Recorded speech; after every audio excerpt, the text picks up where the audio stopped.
Estamos ao vivo. Júnior, graça e paz, meu irmão. Boa noite. Esperar o pessoal chegar. Hoje nós vamos falar sobre pós-tribulacionismo. Friday Night Live. Brenner, graça e paz. Boa noite. Seja muito bem-vindo. Fala, Tiago. Vamos logo chamar o Tiago aqui. Fala, Humberto. Graça e paz, Tiago.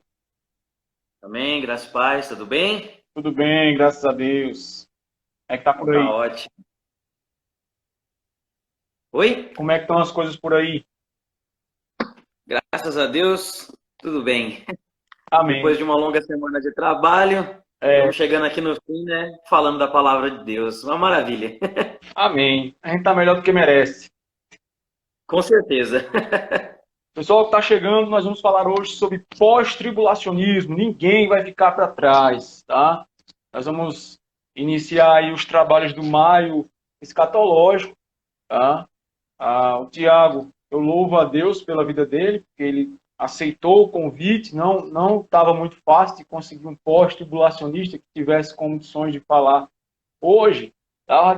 Já tinham todos, né? Já tinha o pré, o amilenista, o preterista com o Amadeu, mas o pós eu ia ficar sozinho não tem graça, é bom quando é uma conversa, tá? Então hoje nós vamos ter justamente uma conversa agradável, tá? Eu espero que nós mantenhamos durante todo esse mês a máxima da apologética, tá? Que é a mansidão e o respeito, a qual Pedro fala, né? O Tiago vai dar a razão da esperança que há nele, assim como os demais também, tá? Até porque a escatologia ele é um assunto que muitas vezes traz mais calor do que luz.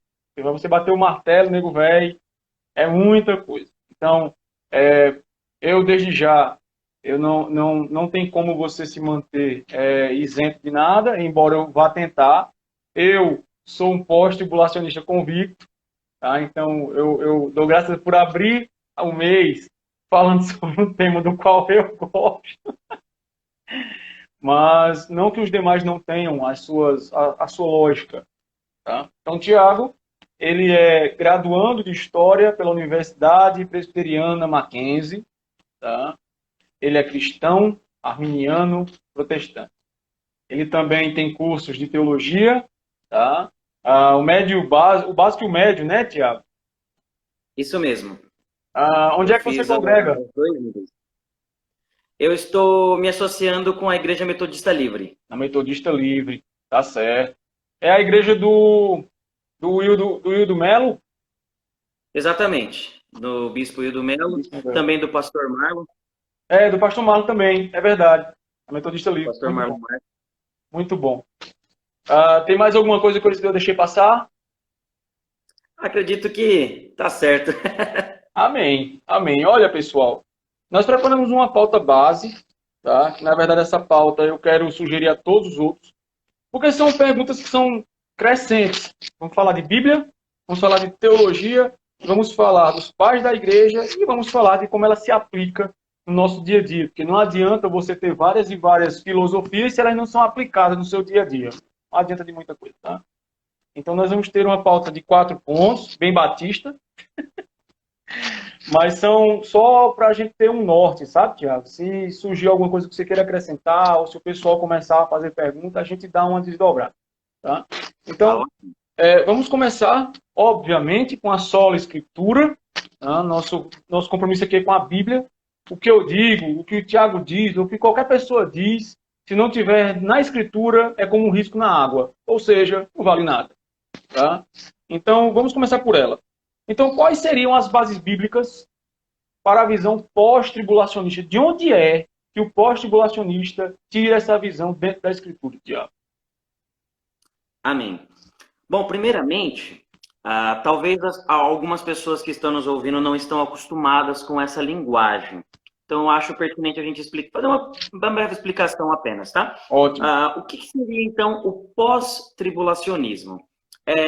Primeiramente, nós cremos que vai existir futuramente uma grande tribulação, um momento de perseguição, onde as forças demoníacas, digamos assim, as forças do inimigo, o sistema corrupto do mundo, o anticristo, ele irá perseguir os santos, os filhos de Deus, perseguir a igreja. Esse será um momento de grande tribulação para o povo, para os santos, né? E por que pós-tribulacionista? Porque nós defendemos que a volta de Cristo, e principalmente o evento do arrebatamento, ele acontecerá após a tribulação. Ele acontecerá no fim da tribulação. Então, a vinda do Senhor, e consequentemente o arrebatamento da igreja, né, que é quando Cristo leva os seus, acontecerá após a tribulação, no fim dessa tribulação, deste momento futuro. Portanto, a grande tribulação seria praticamente o último evento a acontecer na presente era, certo? Quando então Cristo ele volta e pega, né, toma os seus. Amém? Amém. Então, primeiramente, quais são as bases bíblicas? Eu acredito que todos os outros que vão comentar vão dizer a mesma coisa. Todos os textos bíblicos que falam de escatologia são as bases, né? Mas alguns, digamos, são os nossos favoritos. Eu quero começar com 1 Tessalonicenses. Certo. Tá? 1 Tessalonicenses, no capítulo 4, lá no versículo 15, Paulo vai dizer assim: e a palavra do Senhor ainda declarada é o seguinte: nós, os vivos, os que ficarmos até a vinda do Senhor, de modo nenhum precederemos os que dormem, porque o Senhor mesmo, dada a sua palavra de ordem, ouvida a voz do arcanjo, ressoada a trombeta de Deus, descerá dos céus, e os mortos em Cristo ressuscitarão primeiro. E depois nós, os vivos, que ficarmos, seremos arrebatados juntamente com eles entre as nuvens, para o encontro com o Senhor nos ares. E assim estaremos para sempre com o Senhor. Esses 3 versículos. Eu acredito que aqui é a principal base. Paulo ele está falando da vinda de Jesus. Ele está falando da sua volta. E ele diz que os que ficarem vivos serão arrebatados na vinda do Senhor. Certo? Então, dentro desse ponto, o que Paulo está dizendo? Ele está colocando os que ficarmos vivos, primeiramente os mortos, já eles vão ressuscitar neste momento. Eles ressuscitam primeiro e os que ficarem vivos para a vinda serão arrebatados. Portanto, se são esses vivos para a vinda que são arrebatados, não tem como ser antes. Tem que ser pós-tribulacionista. Porque a vinda do Senhor, a sua volta, ela só acontece realmente no último dia. Por isso que depois Paulo diz, e estaremos com ele para sempre. Quando isso acontecer, é o último dia. Portanto, é a vinda do Senhor. Outro texto que eu separei aqui também, que eu acredito que é muito bom para nós falarmos sobre isso, está em Mateus, no capítulo 13. Esse eu não vou ler porque ele é um pouco extenso, tá? Mas é a parábola do joio, né? A parábola em si, ela está lá nos versículos do 24 ao 30. Então, Mateus capítulo 13, dos versos 24 ao 30. E a explicação dela acontece do versículo 23, do versículo 36 até o versículo 43. Nessa explicação, Jesus diz que acontecerá uma separação dos justos e dos ímpios, né? Dos filhos de Deus e dos filhos do diabo, que na parábola ele coloca como joio e como trigo. E esta separação, ela só acontece na vinda do Senhor. Ela só acontece no último dia, novamente. Então, Cristo está voltando, o Filho do Homem volta, o seu reino é o mundo, e ali está crescendo os filhos de Deus e os filhos do diabo juntos, o trigo e o joio. Mas na sua vinda, né, quando ele vem com os seus anjos em glória, é aí que acontece a separação. Então não acontece uma separação antes. Ela não acontece 3 anos e meio antes, nem 7 anos antes, nem algum período antes. Ela acontece ali. É ali que acontece essa separação. Juntamente com outro texto de 1 Tessalonicenses 4, acontece na vinda. É ali que ocorrerá o arrebatamento. E mais um texto que eu separei, dessa vez, 2 Tessalonicenses, tá? Vou apenas citar esses três, se tiver tempo a gente cita outros textos, tá? Uhum. 2 Tessalonicenses, no capítulo 2, logo nos primeiros versículos, Paulo está falando sobre a vinda. E ele diz, no que diz respeito à vinda do nosso Senhor Jesus Cristo e a nossa reunião com ele, portanto, aqui ele está falando da reunião da igreja com o Senhor, ele vai dizer, lá no verso 3, né? Que ninguém de modo algum vos engane, porque isto, a vinda do nosso Senhor e a nossa reunião com ele, de modo nenhum acontecerá sem que primeiro venha a apostasia e seja revelado o homem da iniquidade, o filho da perdição, que se levanta contra tudo que é Deus, etc, etc. Paulo está dizendo aqui que a vinda do Senhor e a reunião da igreja com ele não acontece antes da apostasia e antes da manifestação do iníquo, do filho da perdição, né? Geralmente chamamos de anticristo, né? Não acontece antes disso. Ela só acontecerá depois. E isso de acordo com todos os outros textos antes. Poderia também, colocando junto o capítulo antes, Paulo também vai dizer a mesma coisa, que nós que estamos sendo atribulados, a igreja já passava por tribulação desde o momento que Paulo era vivo, e ele diz que o alívio das tribulações da igreja, isso lá no versículo 6 e 7, no 7 especificamente, e de vocês que estão sendo atribulados, alívio juntamente conosco quando do céu se manifestar o Senhor. O alívio da tribulação da igreja acontece quando do céu se manifestar o Senhor. Quando ele vem, então, em chamas de fogo, tomado de vingança contra os rebeldes, aí eles sofrerão a penalidade. Então, novamente, Paulo dizendo que acontece o alívio das tribulações na manifestação de Jesus, na vinda de Jesus. E, igualmente, o que eu acabei de dizer aqui do capítulo 2, ninguém se engane. A nossa reunião e a vinda do Senhor, ela não acontecerá antes da manifestação do anticristo. Será depois disso. Será quando? Na vinda. É ali que acontece. Acredito que esses são, para começar aqui o nosso diálogo, os principais textos que nós poderíamos citar. Amém, amém. Eu estava prestando atenção no que você estava falando. Tem vários textos, né? Sim. Vários e vários textos. O grande ponto, eu estava dando uma olhada nas fraquezas da visão pós-tribulacionista, que muitos dos irmãos pré-tribulacionistas, que geralmente são os mais antagônicos à visão pós, mais do que o amilenista, mais do que o preterista, principalmente. Claro, o Amadeu, se você acompanha ele, está o Emanuel aí, que está com ele estudando junto, o Amadeu faz umas graças de vez em quando, né? Mas nada com o pós, é mais a questão do futurismo dele, né? Que ele vai que encontra. Mas a questão toda é a ira. Né? Os pré-tribulacionistas, eles dizem que a igreja não pode passar pela ira de Deus, tendo em vista Romanos 8, capítulo 8, verso 1, que diz que nós não somos alvo da ira de Deus. E, para um pré-tribulacionista, a ira de Deus é justamente a grande tribulação. Tá? Eles também usam Apocalipse, eles usam a tentação que há de vir. Incrivelmente, a palavra tentação não é tribulação, e ela também não faz mais, mas eles usam como se fosse a tentação, fosse a tribulação. Né?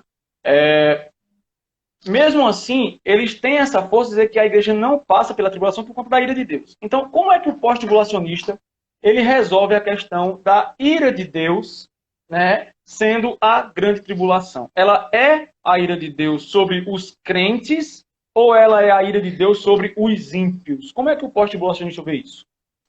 Tá ótimo. Acredito que tem duas formas do pós-tribulacionista trabalhar. Então, existem ali duas linhas dentro do pós-tribulacionismo. Uma delas é que a tribulação ela é a ira, porém, dentro da tribulação, Deus faz uma preservação dos santos, tá? Essa é uma das linhas, porém não é a que eu defendo. Aí eu defendo que uma coisa é a grande tribulação e outra coisa é a ira. Tá? Então eu vou falar mais dessa. Nessa visão, a grande tribulação ela é a perseguição do anticristo. ela é a perseguição desse mundo corrupto, do sistema corrupto, né? Do mistério da iniquidade. Então, ela é a perseguição desse sistema, né? Do anticristo, certo? Ela, então, é uma afronta, uma guerra contra os santos. Ok? Então, que ela vai ter o seu ápice, ela já está acontecendo, o mistério da iniquidade já atua desde a época dos apóstolos, porém ela vai ter seu ápice, o seu momento mais duro, digamos, a grande, né, o momento da grande tribulação mesmo é no final, certo? É. Então, a perseguição do anticristo é a grande tribulação. Já a ira, ela é divina. É o derramamento como diz o Apocalipse, né? Do furor da ira do Deus Todo-Poderoso. É o momento que Cristo pisa o lagar. Então, isso acontece após. É nesse momento, inclusive, que acontece o arrebatamento. A igreja está sendo perseguida, a igreja está sofrendo, e na hora que chega assim, no máximo do máximo, aí Cristo volta, no fim dessa tribulação.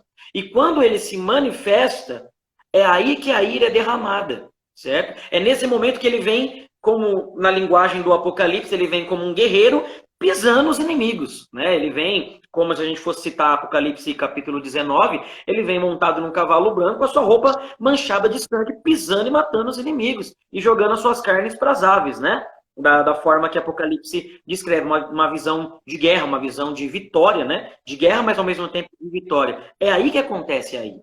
Então, a igreja realmente não está destinada para a ira. Mas a outra coisa é a tribulação. Nós passamos por tribulações e somos chamados, né, inclusive para sofrer. Somos chamados, recebemos a graça, como disse Pedro, não apenas de crer, mas também de padecer. Paulo também, né? Sim. Paulo, não apenas de crer, mas também de padecer. Somos considerados ovelhas como matador, etc. Essas são as tribulações que nós já vivemos. Porém, ela vai ter seu grande ápice, ela vai se tornar aquela difícil, aquela dura no final. Mas essa é a perseguição do anticristo. Então, nós não misturamos a ação do anticristo com a ação do Cristo. Uma coisa é a grande tribulação, perseguição do anticristo contra os santos. A outra coisa é a ira, derramamento da justa paga, digamos assim, da retribuição, usando o termo de Paulo em 2 Tessalonicenses, da retribuição de vingança de Deus, que é a aplicação da sua justiça, né, contra os inimigos dos santos, né, do povo de Deus. Ótimo. Foi muito boa, sucinta, né, bem clara, mais clara do que água. Eu acho que não tem como ficar mais clara a exposição. Eu louvo a Deus por isso. Tá? O pastor Rodrigo, da Hora da Escatologia, que ele será o pré-tribulacionista, né? Ele já está aí observando. Glória a Deus por isso. Está aí há quase 20 anos estudando pré-tribulacionismo, escatologia e tudo. Eu já analisei vários e vários vídeos dele, várias e várias. Aí fez uma live com um rapaz, e essa live eu peguei muita anotação, porque eu estudo muito, sabe, Tiago, antes de fazer a live. Para que eu não fique feito um pangaré, sem saber nem o que perguntar, né? Às vezes o pessoal faz live e fica, mas não, é bom para mim, é bom para quem está assistindo, bom para quem está fazendo live comigo, porque não vai estar sozinho falando, não é um monólogo, né? Então, para que os irmãos entendam, o pós-tribulacionista, ele entende que, dentro dessa visão, como compreende a destruição do Templo de Jerusalém. Pronto. O Mateus, ele pergunta como na visão pós-tribulacionista se compreende a visão da destruição do Templo de Jerusalém. Porque isso o preterista vai dizer que é lá. Né? O preterista diz que é lá. Sim. No meu caso, como eu sou um futurista, eu sou um futurista parcial. Tá? Mas, porque como eu sou pós-tribulacionista e aliancista, então eu não sou dispensacionalista, certo? Eu acho que é bem difícil ter um pós-tribulacionista que seja dispensacionalista, né? Eu acho que é muito difícil, velho. É difícil, é muito raro. Mas na escatologia, há caminhos para tudo. Eu achei uma galera aí, meu amigo, que parece uma coxa de retalho. É troço para tudo quanto é normal. Eu conheço até comentei com você antes, eu conheço até mesmo pré-milenistas que são preteristas, né? Eu conheço, tenho diálogo, inclusive. Mas, enfim, voltando ao Vamos lá para Mateus 24. Eu não sou um futurista absoluto, digamos assim, que seria mais a visão dispensacionalista do futuro, principalmente o dispensacionalista clássico, tá? que é aquele que joga realmente tudo, praticamente tudo do Apocalipse no extremo do futuro. Não tenho essa visão, tá? Eu sou um futurista parcial. Referente ao templo, como eu sou futurista, eu não acredito que a grande tribulação ela ocorreu na destruição, no cerco de Jerusalém, lá do ano 66, 67, até a destruição no ano 70. Não tenho essa visão. Porém, eu acredito que ali foi um prelúdio do que vai acontecer. Ali nós tivemos, digamos, a mini grande tribulação. Sim, seria uma maquete. Seria uma maquete. Uma maquete, exatamente. Nós tivemos vários momentos desses picos, né, de grandes tribulações contra o povo de Deus, mas não aquela que nunca houve nem jamais haverá. Aquela é futura, certo? O próprio exílio babilônico na época, né, também quando com a grande tribulação. Seria um tipo, né, da grande tribulação futura, especialmente. Não, eu ia te cortar, desculpa. Não, tem problema. Ao mesmo tempo, né, a destruição de Jerusalém, que eu também acredito que seja o ápice, mas aí nós temos outros momentos, por exemplo, os pogroms, o Holocausto, principalmente. O Holocausto, eu ia citar o Holocausto. Se um dispensacionalista coloca Israel e igreja como coisas distintas, então Israel passou naquele momento, qualquer israelita podia dizer, que até os historiadores dizem que se você perguntar para qualquer judeu qual foi a maior perseguição que o povo dele já sofreu, eles vão dizer que foi o Holocausto. Tirando Babilônia, foi o Holocausto. Não tem nem o que discutir. Exatamente. Foi assim, infelizmente aconteceu e foi terrível, né? Inclusive, depois do Holocausto, aconteceu várias melhorias. Não estou dizendo que o Holocausto foi bom, não é isso. O Holocausto foi terrível. Só que depois disso, querendo ou não, o planeta acabou se voltando mais para os judeus, né? A declaração do Estado, a formação do Estado de Israel e várias coisas. E nisso acabou tendo outras coisas que Deus nos permitiu, como os achados do Mar Morto, que ajudaram muito. Enfim, outras coisas que eu não quero entrar porque não é o foco. Mas então, na visão futurista, respondendo a pergunta ali, a destruição do templo ela não foi a grande tribulação. Tá? Porém, ela é sim um tipo, um prelúdio, uma prévia daquilo que vai acontecer, assim como outros momentos como o Holocausto. Tá? Porém, será geral, como nós vamos dizer, né, quando a gente averiguar nisso na tradição da igreja, na continuação dos cristãos, nós vamos averiguar que era assim que eles pensavam. Sim, até porque, Tiago, se nós pegarmos o texto de Mateus, se a gente aplicar a grande tribulação para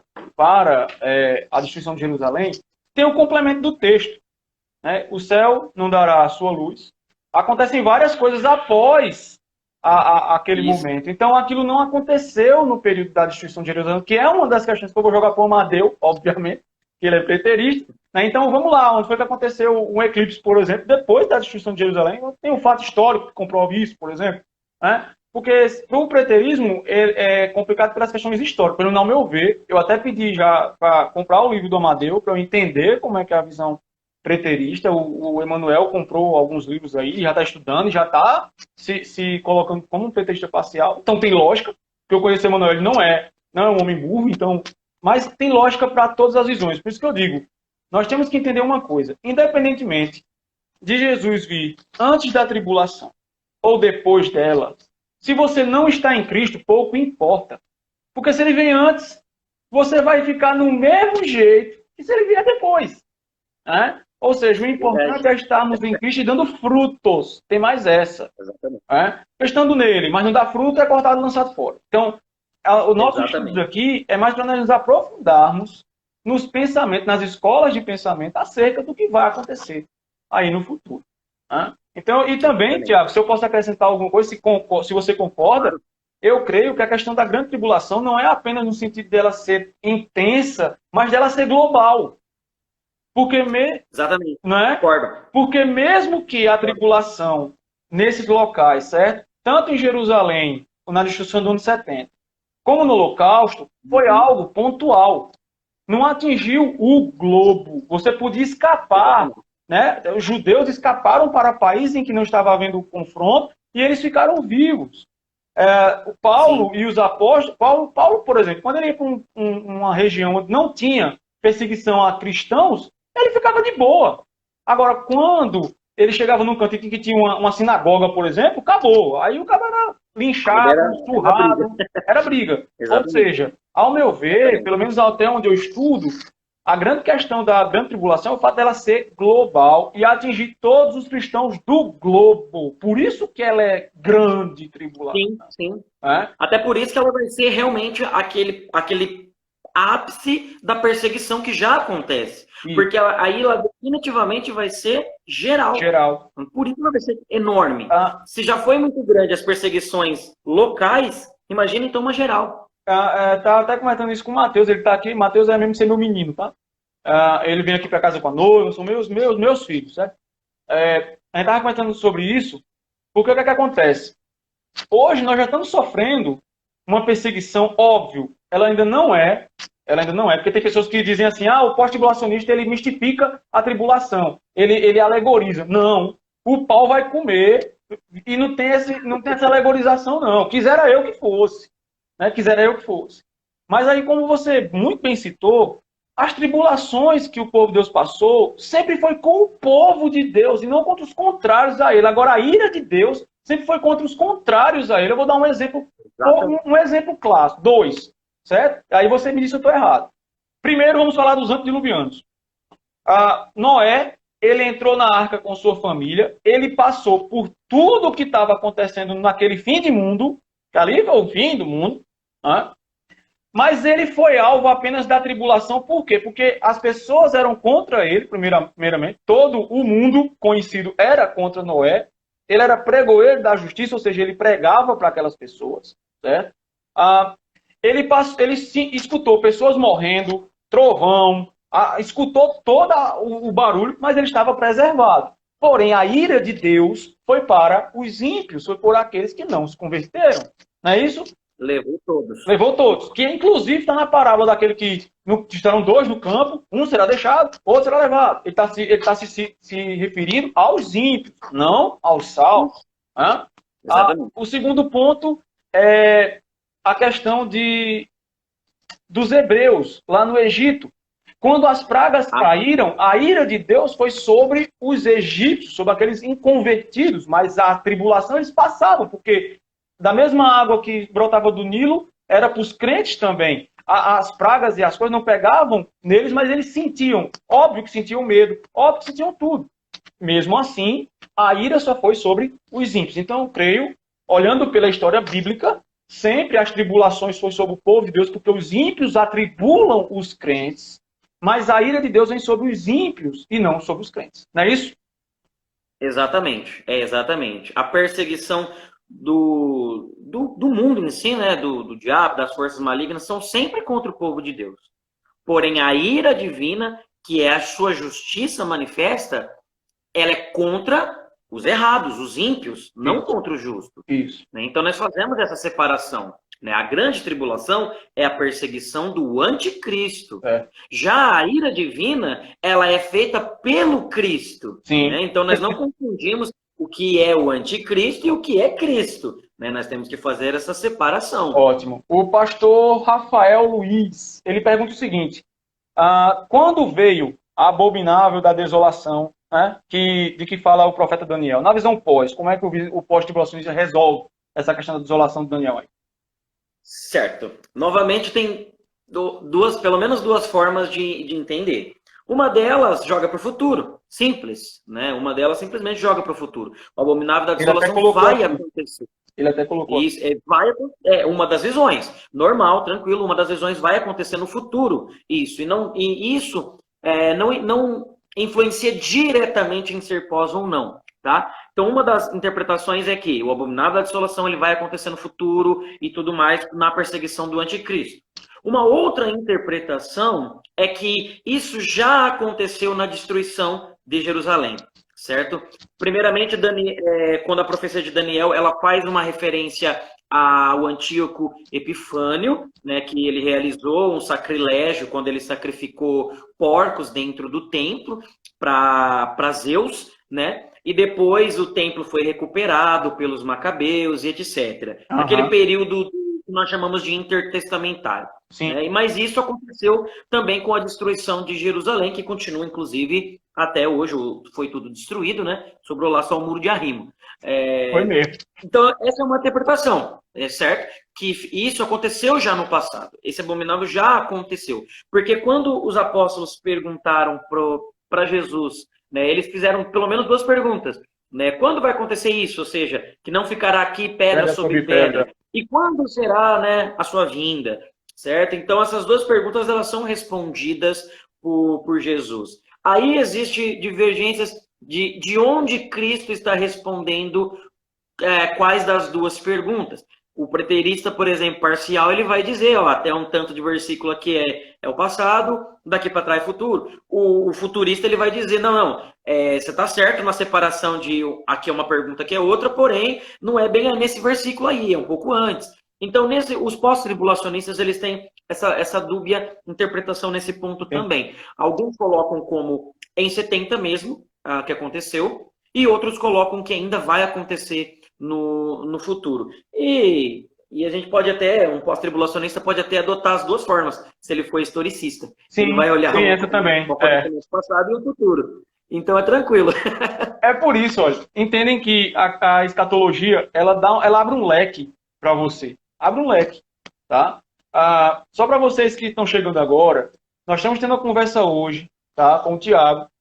Ele é pós-tribulacionista. Nós estamos começando o mês de maio, que é o mês de escatologia, tá? As postagens estão aí no nosso feed.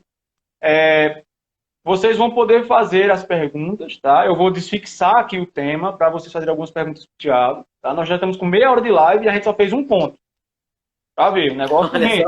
Negócio rende. Tá? Rende. Então, ele tem a visão aliancista. Jorge, rapaz. E mais bonita, ó, a Lewis, tem Tolkien, tem Asimov, ali tem um bocado de coisa. Tanto ele quanto eu somos aliancistas e pós-tribulacionistas, tá? Mas mesmo assim, eu não estou querendo nem um pouco usar a minha visão e a dele para defender exclusivamente a visão da gente, tá? Até porque eu já peguei justamente essa questão dos pontos fracos. Tem até um site ao qual eu vou dizer a vocês visitarem, é o Paleo Ortodoxo, tá? Que ele vai falar problemas da visão pós-tribulacionista. E o cara escreveu lá praticamente uma Bíblia inteira contra o pós-tribulacionismo, tá? eu estudei lá, meu amigo, tem texto, viu? Com força. Agora, vamos para outras questões, tá? Nós vamos para o ponto dos pais da igreja, porque a Bíblia, ela dá margem para o pós-tribulacionismo. Tá? Até porque, é só isso que eu ia comentar com você, Paulo fala ao ressoar da trombeta. Certo. Em outra parte da Escritura, nós lemos ao ressoar da última trombeta. Para existir uma última, tem que existir pelo menos duas. Se é a última, tem que ter pelo menos duas, para ter uma e depois outra. Qual o melhor livro para se entender escatologia, Tiago? Qual o melhor livro para entender? O pastor Rodrigo tem um livro dele, escatologia, mas é pré, então eu acho que você tem que comprar um de cada visão para você estudar. É bom, é bom. Eu também gosto particularmente de livros que contenham debates das visões. Eu acho que é muito bom. Tem um aqui, deixa eu só pegar o nome dele aqui que eu não me recordo de memória, que tem, chama acho que O Milênio, se eu não estou enganado. Deixa eu só ver o nome dele aqui. Que tem essa visão, isso mesmo, chama O Milênio, né, é uma coleção de debates teológicos, onde é apresentado 3 pontos de vista, né? O Kenneth, ele vai apresentar a visão pós-milenista, o Robert vai apresentar a visão amilenista e o Craig ele vai apresentar a visão pré-milenista. Não é o William Craig, tá? Certo. É o Craig, perdão da pronúncia se estiver errada, é o Craig Blazing, tá?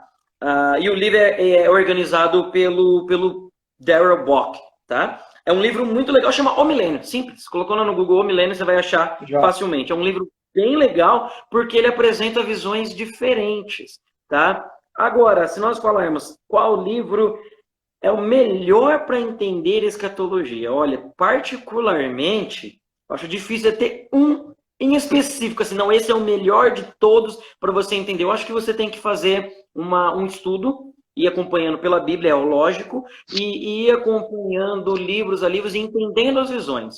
A partir do momento que você tem um conceito, tem uma ideia e tudo mais, você consegue ter assim um viés melhor. Mas, para não ficar sem nada, tem um comentário muito bom do Apocalipse, tá? Eu vou pegar aqui o nome certinho, que é do Simon, né? Eu sempre me esqueço o sobrenome dele, que é difícil de pronunciar.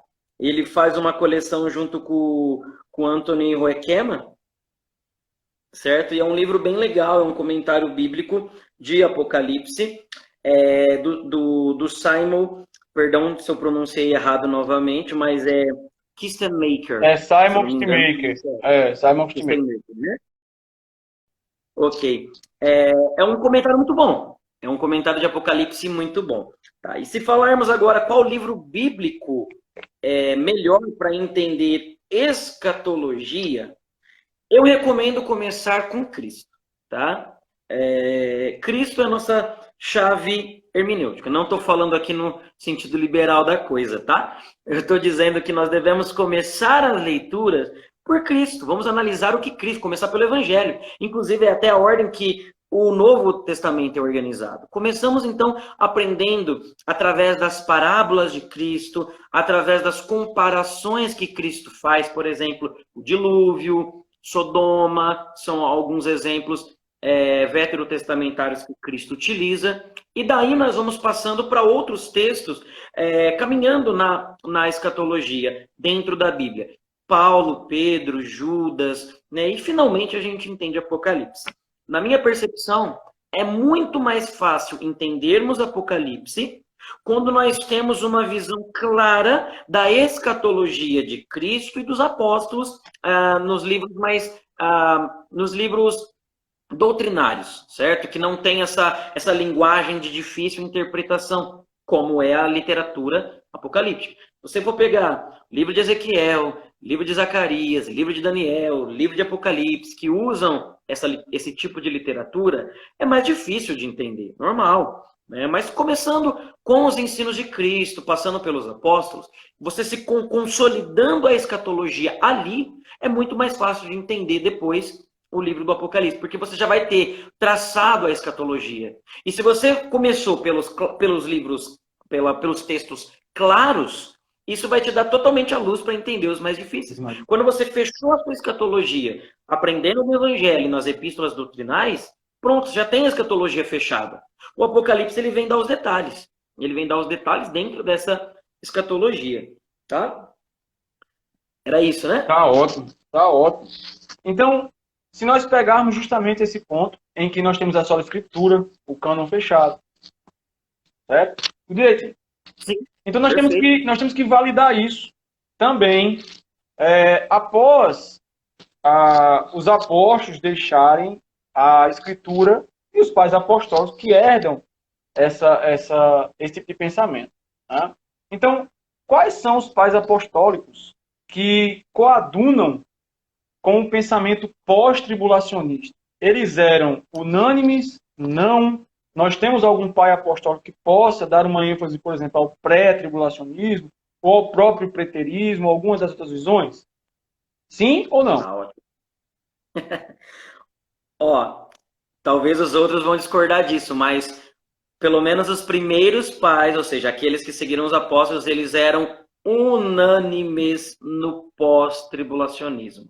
Tá? Eu não vou dizer que eles eram unânimes em qual escola, se era pré-milenista, amilenista ou pós-milenista, porque realmente não eram. Justino, ele comenta sobre isso, tá? Mas eu não vou entrar nesse ponto porque não é o tema. Sobre o pós-tribulacionismo, eles eram sim unânimes. Só vai surgir alguma coisinha ali, talvez pelo século IV, ali com Efraim o Sírio, alguma coisinha, porém, né, nós pós-tribulacionistas já averiguamos ali que os textos também, mesmo quando ele usa o termo tribulação, ele não está se referindo somente à grande tribulação, ele também usa o termo tribulação para falar da ira, sobre a tribulação que Deus vai causar, através da sua justiça, aos ímpios, a punição. Então, assim, o Efraim o Sírio, ele vai realmente usar esse termo, que a igreja ela é tirada antes da tribulação. Isso lá para o século IV já, tá? Ele fala mesmo da igreja ser arrebatada antes, porém, quando você vai ler ali no contexto, ele está dizendo, na verdade, sobre a ira, sobre a punição, a condenação. A igreja é tirada antes mesmo da condenação. Com isso, o pós-tribulacionista concorda perfeitamente. Apesar do uso do termo técnico ele usar tribulação, o que ele está realmente mencionando é sobre a condenação. Sim. É a ira. Entendeu? Apesar do uso do termo técnico, não faz problema nesse sentido. Nós usamos esses termos tribulação e ira para ficar mais fácil. Porque a tribulação, a grande tribulação, que é a perseguição do anticristo, é a ira do anticristo contra a igreja também. Porém, a ira do cordeiro, ela é contra os ímpios. E é uma perseguição, uma vingança e uma retribuição e também uma tribulação para os ímpios. Nós só devemos separar o que é a ação do anticristo e a ação do Cristo. Eu até separei um texto da Didaquê, tá? A Didaquê, para quem não sabe, foi um dos primeiros escritos após o período neotestamentário. Na verdade, muitos colocam ela na data de aproximadamente ali 96 depois de Cristo, no ano 96, ou seja, ainda século I. Seria praticamente contemporâneo de João, tá? Na última sessão da Didaquê, fala-se sobre o fim dos tempos. E um dos pontos bem legais é que nela está escrito assim, que nos últimos dias se multiplicarão os falsos profetas, corruptos, ovelhas se transformarão em lobos, o amor se converterá em ódio, tudo que nós já estamos vivendo, né? Sim. Aumentando a injustiça, os homens se odiarão, se perseguirão, se trairão.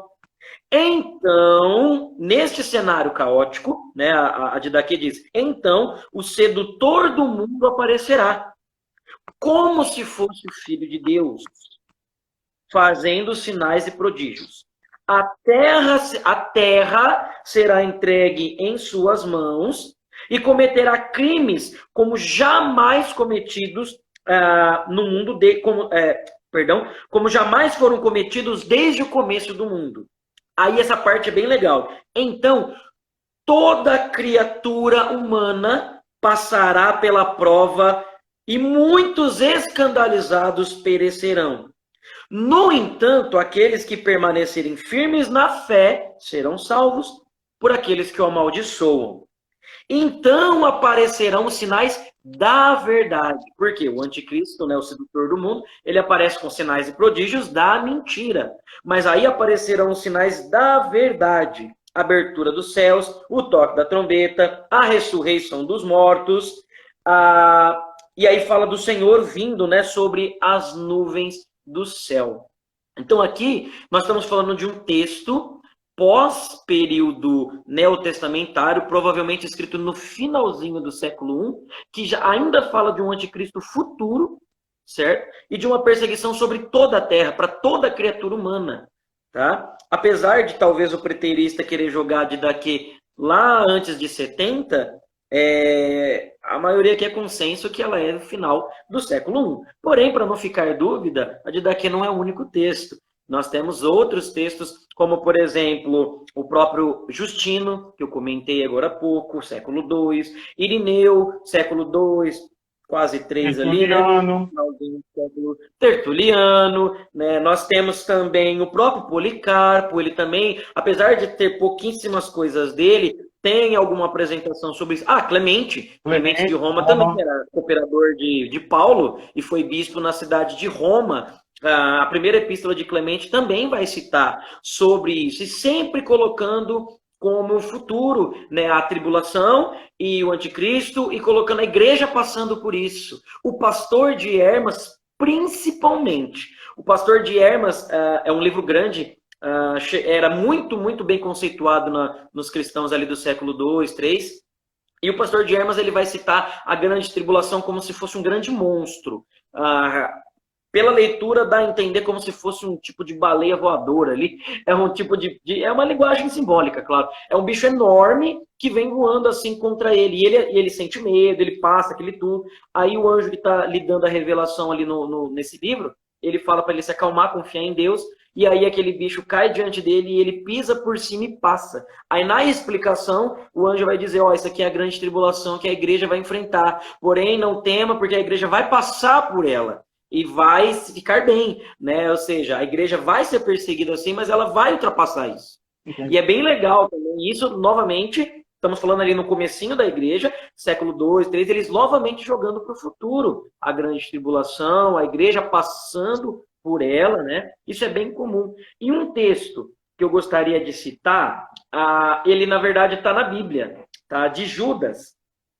Judas ele vai escrever sobre a vinda do Senhor também. Ele cita ele cita o livro de Enoque, primeiro Enoque, que não é um livro canônico, certo?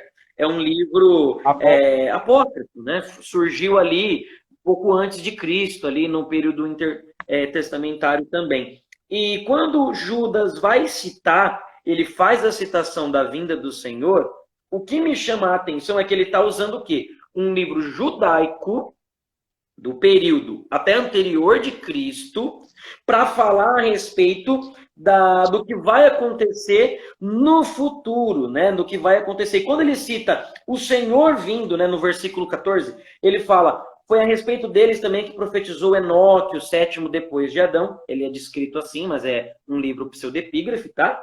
Ou seja, não foi o próprio Enoque que escreveu. Uhum. Eis que o Senhor vem com milhares de seus santos para exercer juízo contra todos e para convencer todos os ímpios a respeito de todas as obras ímpias que praticaram e a respeito de todas as palavras insolentes que ímpios pecadores proferiram contra ele, né? Nesta visão que ele está citando, primeiro, esses santos mencionados, o Deus que vem, aqui no caso Jesus, né, que vem com os santos aqui são anjos, não são santos homens, são santos anjos. E Paulo fala isso, Mateus fala isso, Lucas fala isso, Marcos fala isso. Jesus sempre vem com os santos anjos, não com os santos homens, tá? E na visão do livro de Enoque, para quem teve já a oportunidade de ler o primeiro Enoque, neste contexto, exatamente está falando sobre a vinda de Deus, da manifestação de Deus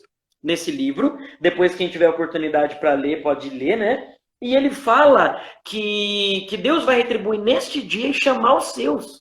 É muito interessante isso, porque está pegando um contexto judaico que está citado na Bíblia. E naquele contexto, de onde Judas tira essa menção, e fala lá sobre o Senhor vindo pisando no monte, que lembra Zacarias, inclusive, e ele está vindo com os anjos para ir aplicar a sua justiça. E é nesse momento que ele chama os santos, entendeu? E é bem interessante aqui esse texto. Por como é fora da Bíblia, né? Como é uma outra coisa fora, é interessante a gente citar, porque os pais da igreja, eles liam também esses outros livros, não como canônicos, mas como referenciais também ali doutrinários para pegar contexto, e da mesma forma que nós fazemos hoje. Entendi. Eles tinham as palavras apostólicas como doutrina, mas esses outros eles também liam. Enfim, a igreja é unânime, eu me atrevo a dizer que ela é unânime até a reforma no pós-tribulacionismo. Entendi. Então, nós temos aí já 2 pontos sólidos, a sólida escritura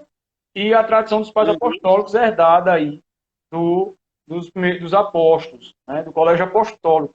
Então, os primeiros pais, certo, que herdaram dos apóstolos, então eles tinham esse pensamento, e de acordo com Tiago, vamos até a reforma.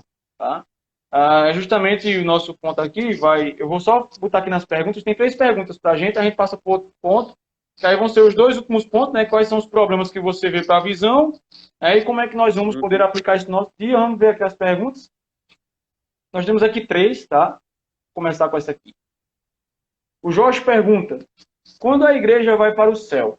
Já que na visão pós, Cristo arrebata a igreja e já instaura o milênio. Então, quando é que ela vai para o céu? Tá ok. Somente no período intermediário. Vamos dizer assim. Quando Paulo diz que nós vamos para o céu, ele é bem claro. Ele fala que nós vamos encontrar o Senhor nos Exato. ares, entre as nuvens. Tá? Não está falando que vai ser para o céu, paraíso, Descer do no céu. caso, ir para Deus lá. Não. Paulo é bem claro que é arrebatado até os ares, entre as nuvens, para encontrar com o Senhor. Tá? No período intermediário, o que significa isso? Hoje, todos os santos que morrem, podemos dizer que eles vão para o céu, tá? Porém, a promessa da vinda de Cristo não é morar no céu, é aqui na terra, certo? Jesus Cristo, quando ele vier, ele vai trazer o seu reino físico e vai implantá-lo na terra, tá? Aí eu não vou entrar no mérito de pré-milenista ou amilenista, tá? Porque o pré-milenista vai dizer que vai ser um reino milenar e o amilenista vai dizer que o reino já é eterno, certo? Porém, o que fica claro para os pós-tribulacionistas, quando Jesus voltar, ele vai vir até as nuvens e de lá ele vai arrebatar a sua igreja. E arrebatar primeiramente. Cristo volta aonde? Aonde foi prometido que ele vai voltar? Fisicamente ele vai voltar em Jerusalém, certo? Ele subiu em Jerusalém e ele vai voltar em Jerusalém, certo? É o Jorge, polêmico. Você dizer que a gente vai morar aqui na Terra, meu amigo, você arruma problema, viu? Mesmo que a Bíblia diga. Mesmo que a Bíblia diga. E vi novos céus e nova terra. Terra, né? Os mansos herdarão a terra. É prometido. A terra, desse jeito, a terra. A Jerusalém, ela vai descer do céu à terra, né? Então, enfim. Primeiro, quando Cristo sobe, né? E os anjos falam, da mesma forma que vocês viram subir, vai ver descer, está lá em Jerusalém, certo? Então, Cristo vai voltar em Jerusalém. E as profecias falam disso, de Jesus pisando ali no monte, vai ser em Jerusalém, certo? Então, primeiramente, todos os santos de todos os lugares que tiverem vão ser arrebatados ali, para Jerusalém, aonde Cristo vai descer. É ali, certo? E dali é onde ele vai trazer o seu reino. Aí fica a critério depois de uma segunda discussão, se ele vai inaugurar um reino milenar em Jerusalém ou um reino eterno com a nova Jerusalém restaurada, certo? Então, assim, para o céu, é somente o céu físico aqui. Vai subir para ser livrado da grande tribulação neste momento que cai a ira. Porque é isso que vai acontecer. Depois pode ler lá 2 Pedro capítulo 3, não vou lê-lo, né, para não estender muito. 2 Pedro capítulo 3 diz claramente isso. Jesus vai vir, e aí ele, nesse momento, ele vai chamar os santos, certo? Que é como Paulo diz. Mas quando Cristo vier, os céus vão se enrolar, a terra vai ser queimada. Os elementos da terra se abrasarão. Se abrasarão, se desfarão e tudo mais, etc. Então, é por isso que a igreja está sendo arrebatada aqui. Ela não passa por esta ira. Ela não vai ser levada por esta ira, certo? Ela vai se encontrar, se reunir com Jesus nos ares, e aí a ira vai descer aqui na terra, certo? Ou seja, galera, não fica com medo não que o pipoco é só cozinho.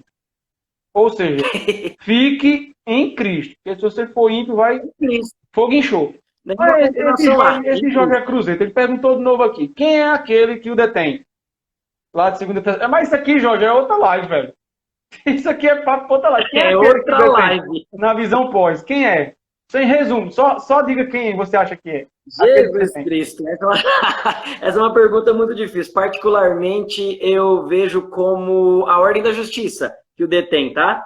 Apesar que os cristãos também colocam como, até mesmo o Império Romano, alguns colocam ali que o Império Romano detinha, né, de uma certa forma. Porém, eu coloco uma ordem da justiça. Na hora que o caos entrar mesmo em vigor, aí o Ministério da Iniquidade já vai... Aí, como diz o termo, aí acabou, né? Aí já era. O bicho vai pegar. O Matheus já levantou a hashtag ali, ó. Mas há muitas interpretações, tá? Isso não é não existe exatamente uma específica que um pós-tribulacionista tenha que seguir nesse ponto. Esse leque que ela abre, né? Tem esse leque. Eu sigo, no caso, o Antônio Roequeno, e eu acredito que, na verdade, ali o texto nos indique que enquanto tiver a ordem, tiver ali a justiça e tudo mais, ele ainda está detido. Porém, quando isso é invertido, tanto é que ele é o homem da iniquidade, ele é o anti-Torá, o anti-lei, o anti-mandamento, o anticristo. Quando isso se instaurar, é aí realmente que ele é manifestado. O Matheus já levantou a hashtag ali, hashtag fica em casa na hora do fogo. A pergunta do pastor Paulo Demestre. como o pós-tribulacionista explica os 7 anos da última semana de Daniel. Puxa, É da outra outra live. live também. É outra live. Vocês estão querendo que a gente tenha live até de madrugada, porque isso aqui também não é um negócio. Né? É outra live. Não. Eu tenho uma visão de como explicar, mas também da outra live. Né? Porque o pré, ele coloca na tribulação. Eu coloco em 3 anos e meio do ministério de Cristo, no meio do coisa ali, cessa-se o sacrifício, e 3 anos e meio é aquela paz, a igreja primitiva crescendo e tudo mais. Eu penso assim. É a interpretação clássica. A interpretação clássica. A sua, que também é a minha. Pronto. Então, só para explicar. Eu conheço, particularmente, eu já estudei 9 visões diferentes sobre a explicação de... Só, por enquanto. sobre isso. As mais comuns, a mais comum assim, é a dispensacionalista, né? Porque, querendo ou não, no Brasil é a visão mais comum nas igrejas em geral. Tá? Apesar que as igrejas históricas, sejam arminianas ou não, elas interpretam da forma clássica. Tá? Então, eu interpreto igual você. Né? As 70 semanas de Daniel ali, elas são contínuas. Daniel não profetiza pausa. Sim. Ele diz, vai acontecer 70 semanas a partir de tal decreto. Ponto. A partir dali você pode contar. Acabou. O bom é que você é professor de história, tu pode pegar todo o livro de Daniel por questões históricas, porque o decreto, né, de sair de Jerusalém são 70 semanas a partir dali, velho. Não tem pausa, não. Acabou. Ele não diz que vai parar e daqui a pouco nós continuamos o livro, não. Não é assim, não. Exatamente. Não tem uma pausa ali. Então, vai começar ali no decreto ali que está citado na Bíblia, inclusive o decreto no livro de Esdras, tá? É o decreto mais ou menos ali no século V vai acontecer. Dali em diante é só contar para cá. Você vai chegar certinho. Cristo Jesus, sua morte no meio da semana e depois acabar a semana ali, que acaba exatamente ali no apedrejamento de Estevão, onde o evangelho, então, ali para com os judeus, digamos assim, ele não para de ficar fixamente com os judeus e se espalha como Jesus tinha prometido, por toda a Judéia, Samaria e até os confins da terra. É por isso que, ao meu ver, o aliancismo se encontra muito mais coerente, porque Paulo vai dizer que dos dois fez um só povo. Um só. Ele pegou todo mundo e botou todo mundo no mesmo bojo. Porque senão, se você não fizer isso, se você disser que há algo com Israel no sentido salvífico, quando nem Paulo diz isso, nem ninguém mais diz isso, complica o meio de campo. É por isso que às vezes eu acho que há tantas... Não há mais diferença. Não. Somos todos filhos de Deus e filhos de Abraão e herdeiros da promessa pela fé. Gálatas 3, Romanos 9, Efésios 2. Pronto. Não, é complicado porque antes eu estudava o dispensacionalismo, né? E eu ficava, poxa, mas pera, como é que eu posso dizer que há um Israel e a igreja se Paulo está dizendo que dos dois povos fez um?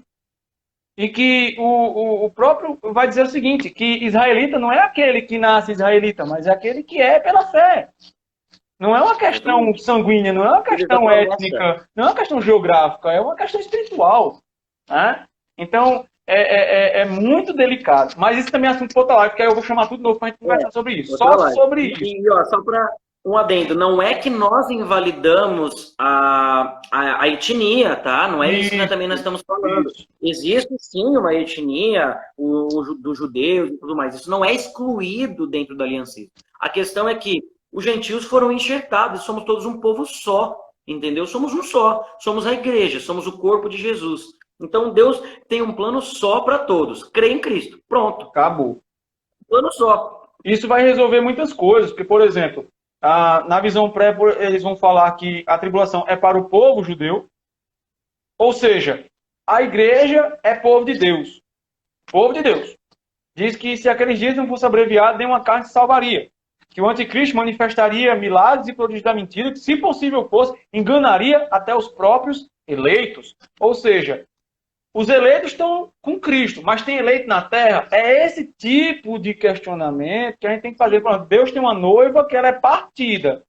Ele tem uma noiva torada ao meio. Ele rasga ela no meio e passa 7 anos 3 anos e meio com essa noiva recebendo bodas, enquanto tem uma parte da noiva aqui se quebrando no cacete, sem boda, sem nada, né? Esse tipo de pergunta que eu vou fazer para o pastor Rodrigo. Na próxima. Na próxima. Inclusive, eu me tornei pós-tribulacionista após eu estudar o pré-tribulacionista. Eu também. Eu virei pós e depois estudei o pré. Eu cresci nesse meio, eu acabei estudando em um livro que, assim, na verdade eu recomendo para qualquer pré-tribulacionista, é um livro muito bom. Chama Os Mistérios do Apocalipse, de João Caetano. É um livro muito bom. Só que quando eu acabei de ler ele, eu fechei o livro e falei, não é isso aqui. Eu li John Walwood. Quando eu li John Walwood, eu fiz... Não dá não. Não cola. Os argumentos são até legais, mas eu olho para a Bíblia, olho para o Walwood e eu faço, dá não, velho. Foi mal. Eu gosto até de... João Caetano não é um Thomas Ice, mas foi ali que eu aprendi as bases principais. É um livro bom, claro, tem Thomas Ice e em outros tantos que depois o pastor vai comentar na próxima. Mas vamos para o nosso ponto aqui pós-tribulacionista. Vamos para cá. Então, os pais da igreja, eles também apoiam isso. E isso vai ser um dos problemas citados por vários irmãos pré-tribulacionistas, em que o argumento pós-tribulacionista, hoje na sua pessoa e óbvio na minha, se baseia no silêncio. Se baseia pelo fato de que não há a palavra, nenhum estudo sobre pré-tribulacionismo até o século XVIII. É só pós-reforma. 18. Aqui, nas nossas costas, certo? Não há pré-tribulacionismo. Até aqui, pertinho de nós, certo? 1800, 1900. Você vai apanhar na próxima live, hein? Eu vou levar uma porta de cacete já no direct.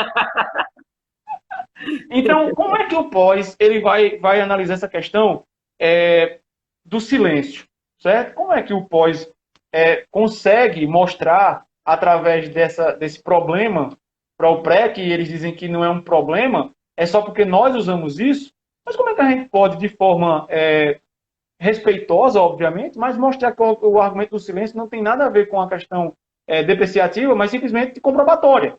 Eu acho que o fato de ninguém pensar assim, né, dá-se a entender que eles dizem, mas a questão, teve até um pastor num programa do Veja um Só, que estava contra o pastor Carlos Augusto Vailate, e ele falou o seguinte, seria uma bobagem da minha parte dizer que os irmãos calvinistas eles sistematizaram a doutrina da eleição, mas só que ela já está lá. Mas uma coisa é você sistematizar a eleição nos moldes calvinistas. Outra coisa, bem diferente, é você ver que a eleição nos moldes bíblicos já está lá, desde a Escritura, nos pais da igreja, em Agostinho Jovem, aí depois de Agostinho Velho, é que a eleição passa a ser diferente. Mas até Agostinho Jovem, a eleição era a eleição bíblica normal. Esse ponto ele não viu. Então, como é que a gente consegue mostrar ao pré, por exemplo, que essa questão do silêncio não é um argumento depreciativo e sim comprobatório? Tá certo. Eu acho que você tocou principalmente num ponto muito importante. Uma coisa é a sistematização, talvez alguma palavra que facilite, né? Uma palavra teológica, um termo que não está na Bíblia, por exemplo, e que surge depois. É uma coisa. Outra coisa bem diferente é a doutrina como um todo surgir muito depois, certo? Por exemplo, se nós falarmos sobre Deus, é claro na Bíblia sobre Deus, Pai, Filho e Espírito Santo. No século II surge um termo mais simples, né? Trindade, pronto. Né? Se nós falarmos, por exemplo, sobre a graça divina, é claro na Bíblia, muito claro, que a graça divina ela age primeiro, que os homens são incapazes e que a graça divina age primeiro no homem. Surge um termo mais fácil, inclusive com Agostinho contra Pelágio, preveniente. A graça ela é preveniente, ou seja, a graça age primeiro. Simples, né? É muito claro na Bíblia a corrupção humana, a incapacidade do homem. Todos carecem da glória de Deus, não há quem busque a Deus, não há quem faça o bem e tudo mais. Surge um termo mais simples na sistematização, depravação total. Pronto, né? Mas são detalhes apenas. O termo é uma coisa. A sistematização, melhorada, uma forma mais simples de explicar, né? Agora, a doutrina como um todo surgindo é outra coisa. Então, quando nós pegamos na Bíblia, por exemplo, os textos que eu acabei de ler, nós lemos, os que ficarem vivos para a vinda do Senhor, esses serão arrebatados assim juntamente com aqueles que foram ressuscitados. Ressuscita primeiro os mortos, e aí os vivos que ficarem para a vinda são arrebatados. Então, assim, não é aqueles que estiverem vivos, não é somente aqueles que forem gentios 7 anos ou 3 anos e meio antes da vinda. Não, não, não. É os que ficarem vivos para a vinda. Até porque Paulo se coloca. Então, assim, até porque Paulo se coloca no texto. No meio. Ele diz nós. Como igreja. É nós. Ele se coloca como igreja. Como igreja. Somos nós. Eu sou judeu, tu é gentil, que está falando ali com Tessalonicenses, né? Então, assim, mas assim, nós, igreja, os que ficarmos vivos de nós, da igreja, né? Então, assim, quando nós colocamos esses pontos na Bíblia, eu acredito que fique muito claro o pós-tribulacionismo. E quando nós vamos analisar, mas e aqueles que ouviram as pregações dos apóstolos? Nós não estamos usando eles como Bíblia, não estamos usando eles como canônicos, mas estamos usando eles como testemunhas, certo? Então essa doutrina que eu estou te mostrando na Bíblia, que é o pós-tribulacionismo, quando você vai ver como a igreja interpretou ao longo dos anos, você vai encontrar séculos e séculos, ou melhor, até mais de um milênio, unanimamente eles afirmando a mesma coisa. A igreja vai passar por tudo. Cristo volta depois, certo? Algum detalhinho, alguma coisinha ou outra no meio, como por exemplo, mas e a interpretação de Daniel? Mas o que o detém? Algum detalhe? É normal, teve algumas divergências mesmo. Mas assim, no pós-tribulacionismo isso é unânime. A igreja passa, ninguém nunca duvidou disso. A igreja passa e eles sempre foram, o que sempre é apontado na Bíblia é perseverança sobre isso. É a perseverança sobre esses problemas, sobre tudo isso. Pedro vai dizer, olha tudo que vai acontecer na vinda do Senhor e tudo mais, mas quem somos? Ele fala, como nós devemos ser a partir disso? Sabendo que Cristo vai voltar, que vai consumir céus e terra e tudo mais, vão se desfazer as obras, nós temos que ser pessoas mais fiéis, mais justas, apressando a vinda do Senhor. Então, Pedro está se colocando, nós vamos estar aqui, certo? Nós vamos estar aqui, né? E Paulo, enfim. E isso é corroborado na igreja. Então, quando nós apontamos, olha, a doutrina do ou mid, né? Que o mesmo, o tribulacionismo, né? Mid, o mesmo, ele não estava lá, entendeu? Ele vem surgir depois. Primeiro surge o pré, o mesmo ele vai surgir com uma tentativa de conciliar pré e pós, ele vem depois. Não era isso que eles estavam pregando desde o início. A tradição, desde a tradição judaica até antes de Cristo, a Bíblia e a tradição pós-apostólica, elas vão afirmar o pós-tribulacionismo. Sim. Outro problema que eu peguei aqui, só para nós passarmos para o outro ponto final, porque se eles falam que nós usamos o argumento do silêncio, tá? É um tiro no pé argumentativo, pelo menos ao meu ver, mas se está lá, a galera quase que unânime usando o mesmo argumento, eu disse, eu vou falar com ele para ver o que ele acha. Como explicar a ausência da palavra igreja nos textos relacionados à tribulação? Por exemplo, Apocalipse 4, 21. Inclusive o texto de Mateus, né, que é o texto maior falando sobre tribulação, não se fala a palavra igreja. Então, como é que o pós-tribulacionista ele vê esse argumento, que também, ao meu ver, é um argumento do silêncio? Eu estou usando a palavra da inferência negativa. Né? Pelo fato de não estar lá, eu posso afirmar que não está mesmo. O nome não está aqui, então não está. Então, como é que pode ver isso? Bem isso.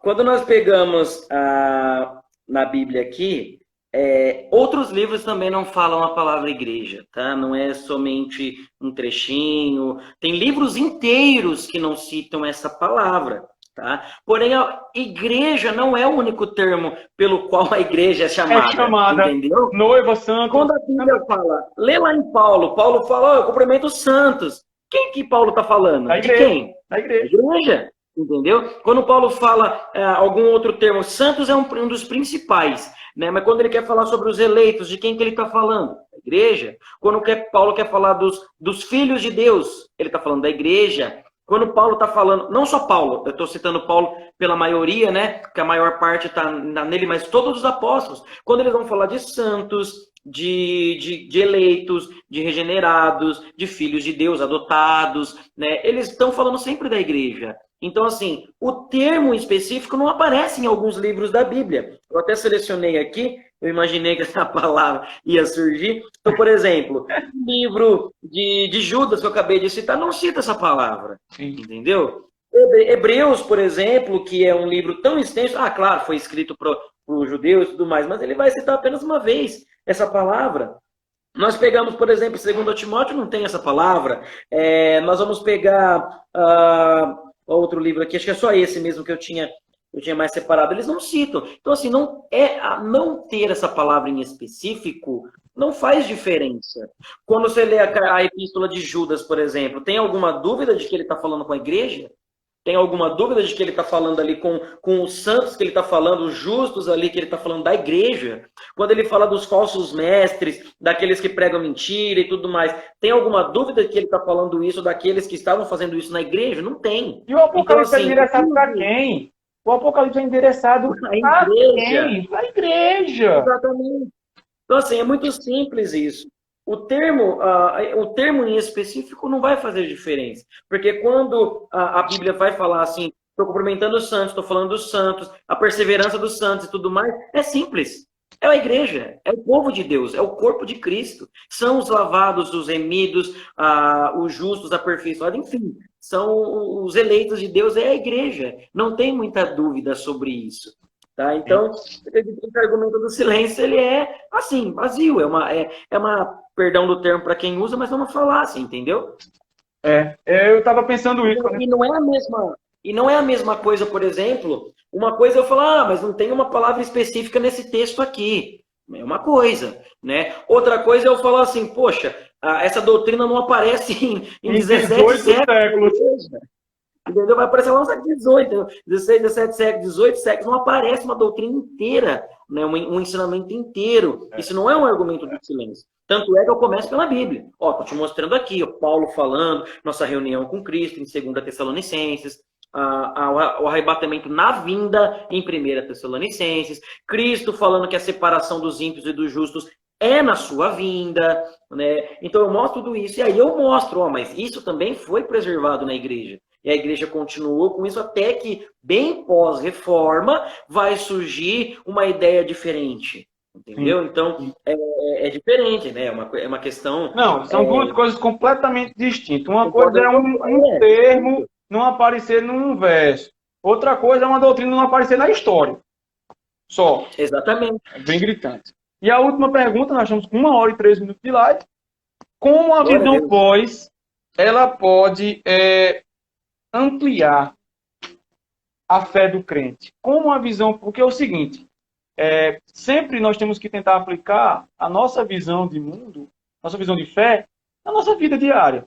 Né? Então, como é que o pós-tribulacionista ele é ajudado, por assim dizer, seria a palavra correta, pela visão pós? O que é que o pós-tribulacionismo faz em mim que me faz ser um crente melhor? Pronto, é isso aí. Tá certo. Bom, primeiramente, eu acredito que o pós-tribulacionismo ele coloque nos cristãos hoje a mesma convicção dos apóstolos, a mesma fé dos apóstolos, que é o quê? Eu vou ser retirado da terra e não vou passar por nada? Não. A mesma convicção dos apóstolos se for preciso, eu dou meu sangue por Cristo. Eu estou aqui para morrer, estou aqui para padecer e dou glória a Deus, entendeu? Os primeiros cristãos, eles morreram assim. Policarpo, que eu acabei de citar, né? Que é considerado na tradição como o pastor da igreja, o bispo da igreja de Esmirna, que é o anjo da igreja que João se refere, né, na igreja de Esmirna, né, aquele Policarpo, que ele era discípulo de João, ele foi morto queimado, né? E ameaçaram ele com várias coisas, ameaçaram ele com feres, ameaçaram com tudo. Aí ele falava, mas nega Jesus, aí ele... Eu sirvo ao meu Senhor por tantos anos, ele nunca me fez nada. Por que eu vou negar ele agora? Então não vai te queimar. E ele já tinha sonhado com isso. Né? E aí ele disse assim, vocês podem me queimar porque esse fogo físico é só por alguns instantes, mas a condenação é eterna. Né? Então ele morreu assim, né? Como um mártir da igreja. E eu acredito que o pós-tribulacionismo ele traz essa doutrina apostólica para nós. que nós somos cristãos não de boca, mas cristãos de prática. E nós temos que estar prontos a todo momento, desde a nossa conversão, a todo momento nós temos que nos preparar para ser perseguidos, para ser injuriados, para sermos maltratados, para sermos considerados como inimigos do mundo. Porque o mundo é inimigo de Deus. Entendeu? O mundo é inimigo de Deus. Como diz Tiago, né? Qualquer que quiser ser amigo do mundo constitui-se inimigo de Deus, certo? Então nós temos o pós-tribulacionismo, eu acredito que ele dá essa ênfase grande de que a igreja ela foi chamada para sofrer juntamente com Cristo. Da mesma forma que o mestre se maltrataram ele, imagine nós que somos seus discípulos. E nós temos que estar prontos para sofrer, como Paulo diz, para todos os dias sermos colocados como ovelha para o matadouro. E eu acredito que o pós-tribulacionismo ele firma muito isso em nós, porque ele já está nos preparando a igreja para a qualquer momento ter que enfrentar qualquer tipo de tribulação, para ter que enfrentar as perseguições, para ter que enfrentar a fúria do inimigo. Entendeu? Eu acredito que o pós-tribulacionismo ele coloca essa convicção em nós. Nós não estamos esperando, entenda, nós não estamos esperando tribulação. Nós estamos esperando Cristo. Só que nós sabemos que se nós servimos a Cristo, o mundo é nosso inimigo. E se ele sofreu, nós também sofreremos. Então, nossa esperança não é passar pela tribulação. Ninguém queria passar. Se for possível nós irmos para o céu em plenitude, em tudo bem, glória a Deus. Mas se Ele quiser que nós passemos, glória a Deus. Nós temos que estar prontos a todo momento para enfrentar qualquer coisa que vier e resistir firmes na fé de Cristo. E essa era a convicção dos apóstolos e dos pais da igreja. Eu vou dizer uma coisa aqui, tá? Eu disse que eu ia ficar bem neutro, mas eu não consigo ficar tão neutro. Não tem teólogo neutro. Né? É difícil. É difícil. Mas eu vou dizer um negócio a você, Tiago. E a vocês que estão vendo, para você que está aí assistindo através de uma gravação. Tá? Ao meu ver, o pentecostal ele tinha que ter muito mais esse pensamento que você está dizendo aí, porque em Atos 1:8 fala que quando os homens recebessem do alto poder, eles seriam testemunhas de Cristo. E muitas vezes os irmãos acham que a palavra testemunha é só pregar o evangelho. Mas a palavra testemunha vem de Marco, de onde vem a palavra mártire. Ou seja, você vai ter poder para, se possível for, morrer por aquilo que você está pregando. Não é à toa que o Pedro, antes do batismo com o Espírito Santo, está se esquentando, vendo Jesus apanhar e não abre nem a boca. E quando abre, é para negá-lo 3 vezes. O Pedro, após o batismo com o Espírito Santo, com ousadia, diz que aqueles homens mataram a Jesus, chega diante do Sinédrio, diz que eles mataram a Jesus, e ele está pouco se importando com sua vida. O apóstolo Paulo, quando encontrou com Jesus, quando Jesus encontrou com ele, né, ele diz que ele não vivia mais, Cristo vivia nele, ele não tinha mais a sua vida por preciosa, ou seja, todos os apóstolos, o Estevão, que diante dos seus algozes, ele prega a Cristo e diz, eu vejo ali o Filho do Homem no céu, tá lá, eu tô vendo, tome pedra em cima dele. Ou seja, eu concordo com você em gênero, número e grau. Não é, porque tem irmãos que dizem assim, o pós-tribulacionista espera o anticristo. Não, o pós-tribulacionista espera Jesus de Nazaré. Só que o Jesus de Nazaré disse que ele não viria. Ele que disse, não fui eu não venho. Ponto. Se ele disse, está dito, que céus e terras passarão, e a palavra dele não passará. Exatamente. Então, nós... Como Paulo diz, né? A vinda do Senhor e a nossa reunião com ele não acontecerá antes da apostasia e da manifestação do anticristo, né? do homem do pecado. Não acontecerá antes. Então, nós já sabemos os sinais. Né? Como o próprio Cristo falou, esses são os sinais. Está aqui. Se você consegue distinguir as estações, vocês vão conseguir distinguir os sinais. Outra coisa, só para a gente estar encerrando já, tá, pessoal? Para não falar muito tempo de vocês. Olha só, os irmãos, isso que eu estou falando aqui hoje, esse foguinho que eu estou atirando aqui, eu vou atirar em todos os outros, tá? Não é só porque é só pós-tribulação, eu vou atirar em todo mundo. Na verdade, isso é instigar, porque você que está assistindo, você deve passar pelas coisas que a gente passa. Então, olha só, os irmãos dizem que Jesus virá como um ladrão à noite. E tá certo, existe esse texto sim. Né? Mas só que acontece uma coisa. No mesmo texto diz, mas para vós ele não virá como um ladrão. Porque vocês estão esperando que isso aconteça. Porque, né, vocês estão esperando.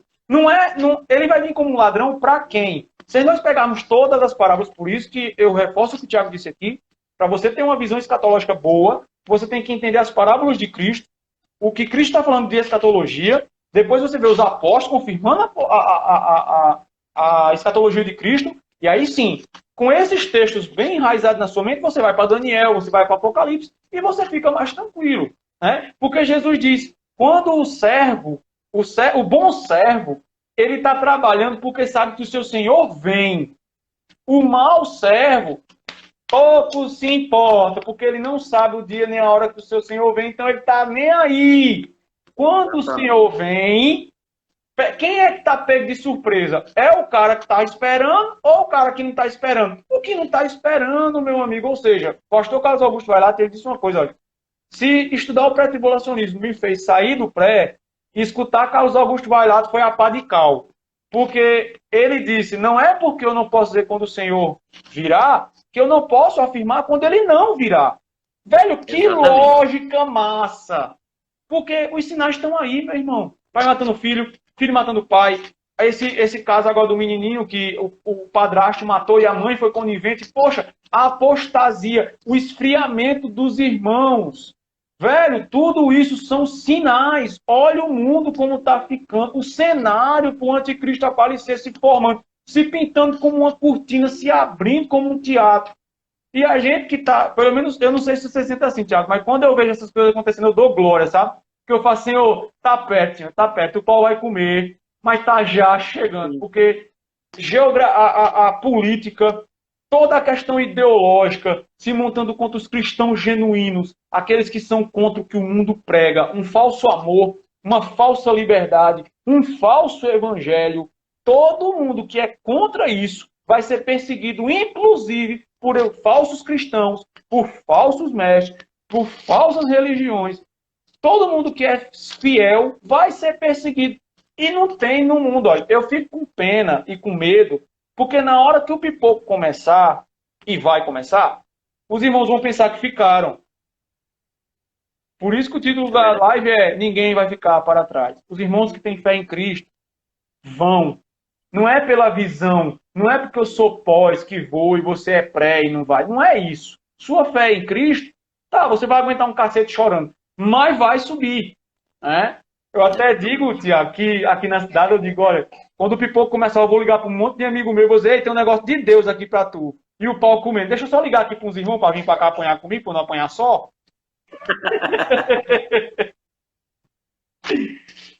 Mas é bem isso mesmo, irmão. Esse ponto que você falou é o chave. Quando Cristo diz, eu virei como um ladrão, ao mesmo tempo ele diz, então vigia. Porque se você vigia, você não é pego de surpresa. É simples. Se a sentinela está ali, está de guarda e tudo mais, você não está sendo pego de surpresa. Como essa live foi marcada antecipadamente. Não pegou de surpresa quem já estava esperando a live? Pois é. Certo? Sim. E o texto que você comentou em 1 Tessalonicenses 5, Paulo, ele é claro, ele vai dizer assim, mas vocês, irmãos, não estão em trevas para que esse dia vos apanhe de surpresa como um ladrão. Então, assim, tá simples. Jesus virá como um ladrão? Sim, para os ímpios. Para nós já esperamos. Nós estamos, como ele diz, porque vocês são filhos da luz, filhos do dia. Vocês não são filhos da noite, não estão em trevas. Por isso, vigiemos, dormimos, nós sejamos sóbrios. Então, assim, o Jesus ele vai vir como um ladrão para quem está disperso, para quem não espera. Mas para aqueles que estão ali vigiando, atentos, com as suas lâmpadas cheias de azeite, né? Ele tá ali, eu tô vendo, o noivo tá vindo, tá ali. Eu já estava esperando ele, eu tô vendo, né? Eu não preciso, ele não vai me pegar de surpresa, porque eu já sei que ele vem. E quando ele vir, eu simplesmente vou dizer, glória a Deus. Me abraça aqui. Não é que a gente é masoquista, não. Eu queria não apanhar. Não. Né? Na verdade, eu queria, de fato, que fosse pré. Tá? É muito mais legal subir sem apanhar, velho. Mas eu não vejo, eu não sou melhor que os meus irmãos antes de mim. Ó o Jorge tirando onda. Tu também acha que o anticristo vem da China? Rapaz, eu passei um bom tempo pensando que o anticristo seria o Xi Jinping, porque ele se acha no lugar de Cristo, mas tem outra galera aí que se coloca no lugar de Deus, está sentada aí no lugar de Deus, né? É pipoco, né? Vai ser pipoco, Menezes Praça. Tiago, Na outra live. na outra live. Tiago, eu louvo a Deus por ter conhecido você. Você não sabe o quanto. Não é porque você é pós, não é porque você é inteligente. Eu gosto de estar perto de gente inteligente, porque me força a pensar mais. Glória a Deus. Eu espero que você tenha a disposição de vir falar comigo sobre esses temas que os irmãos citaram aí. Quem é aquele que detém, tudo, porque são perguntas que os irmãos têm.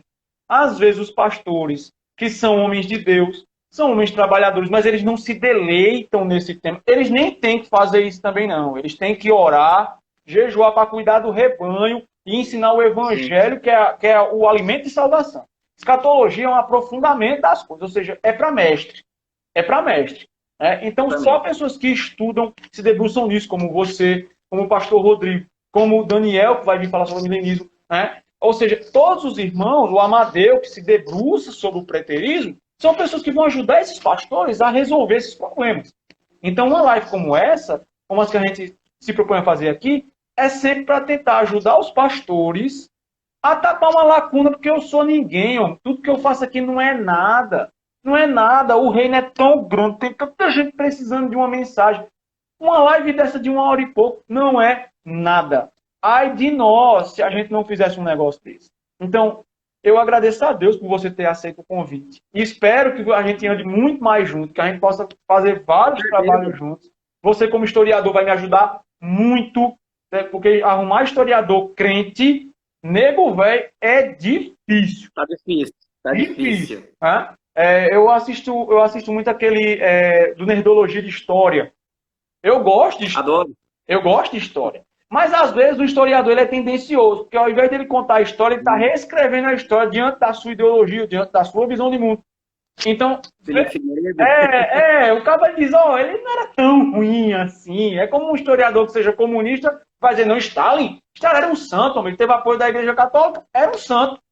Nabucodonosor e outros homens eram bons demais, eram uns homens bons da gota serena, né? Então, eu agradeço. Fica aí o espaço para você fazer suas considerações finais. E nós encerramos a live por hoje. Estamos 1 hora e 27 minutos de live para a glória de Deus. Glória a Deus. Bom, agradeço a todos que participaram. Espero ter respondido as perguntas. Espero não ter deixado nada muito vago. Espero ter conseguido preencher, né, pelo menos essa introdução, digamos assim, que provavelmente vai ser a abertura de muitas outras assuntos. Muitas outras, com certeza. Tanto na escatologia, quanto também em soterologia, e aí a gente vai caminhando para outros ramos também, né? E, acima de tudo, meus amados, a escatologia ela é difícil, tá? Ela é um termo, é muito difícil, ela é muito ampla, é muitos leques, mesmo dentro de uma mesma escola escatológica, de uma mesma abordagem interpretativa, mesmo assim, ainda é possível ter ramificações ali dentro. E se Deus fez isso de propósito, penso que é possível, sim, é melhor, porque assim instiga todo mundo a simplesmente ter humildade de reconhecer assim, eu posso estar errado, e o melhor que eu tenho que fazer sempre é viver em santidade, vigiando sempre. É isso que importa, né? Sempre assim. E estarmos preparados sempre para o pior. Se vier o melhor, glória a Deus. Mas temos que ficar preparados a todo momento em santidade para a perseguição. É isso que nós temos que fazer e viver desta forma. Se Cristo voltar neste momento e nos levar, glória a Deus. Apesar que, uma coisa eu tenho para dizer, né? Como o pastor Carlos Augusto vai lá te disse, sim, Cristo não vai voltar hoje. Não, tá bom? Rapaz, um irmão amigo meu, Rodrigo, nós conversamos muito sobre várias coisas, sabe? Várias. Eu sento com ele, é um cara inteligente, ele é biólogo. Bicho, olha, eu gosto de gente inteligente, mas o Rodrigo, ele dá em mim, certo? Ele faz eu chorar, porque ele é muito inteligente, né? Ele é pós-tribulacionista também, sabe? E aí ele falando sobre justamente essas coisas, ele assistiu o programa do Vailate, eu também assisti no mesmo dia, isso faz 7 anos isso.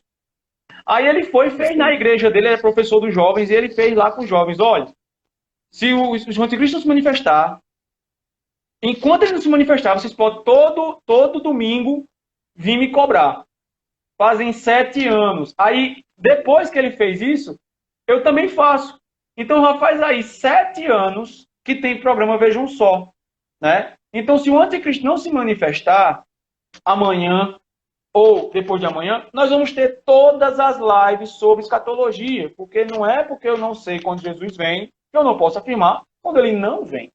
Então, se eu tiver vivo, se Deus me der saúde e respiração, eu vou estar fazendo a live para a glória dele, se ele permitir.